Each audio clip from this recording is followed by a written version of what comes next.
adapté au climat et au développement.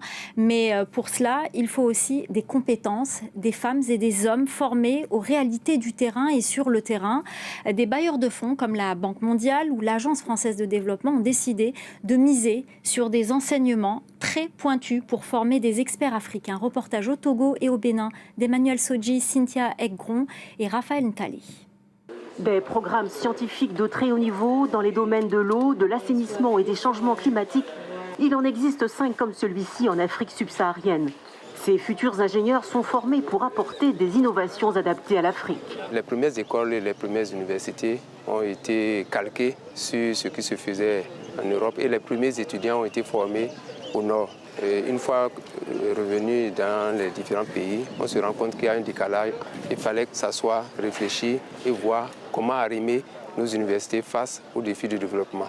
Karen Haag fait partie de la cohorte des futurs experts. Ses travaux de recherche portent sur les gaz à effet de serre sur le lac Nokwe, dans la zone de la cité lacustre de Gambier. On parle de réchauffement climatique et une production excessive de méthane dans un milieu eutrophe comme ce lac.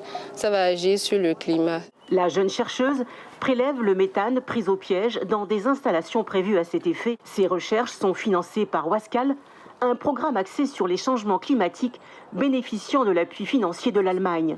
J'aimerais vraiment contribuer à l'avancée de ma communauté parce que ça chante partout que Gambier c'est la Venise de l'Afrique. Mais au fond, on est confronté à beaucoup de problèmes d'assainissement. Au Togo, ce centre d'excellence régionale en sciences avicoles est unique en son genre en Afrique de l'Ouest et centrale. Les travaux de ce doctorant, Moubinou Uroakpo, ont contribué à améliorer le processus d'incubation des œufs.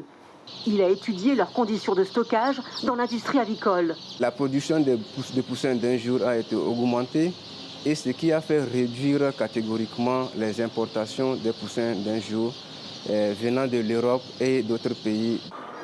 Grâce à ces innovations dans la technique d'incubation, l'entreprise togolaise, qui emploie cet ingénieur, a augmenté ses rendements et bénéficié de nouveaux débouchés. On dessert le Ghana et on dessert le Burkina Faso, le Niger, le Bénin aussi. Nous travaillons pour que ces produits-là ne soient plus un luxe pour un ménage africain. Près de 20 pays africains bénéficient du programme des centres d'excellence, financé en partie par la Banque mondiale, dans des secteurs jugés prioritaires.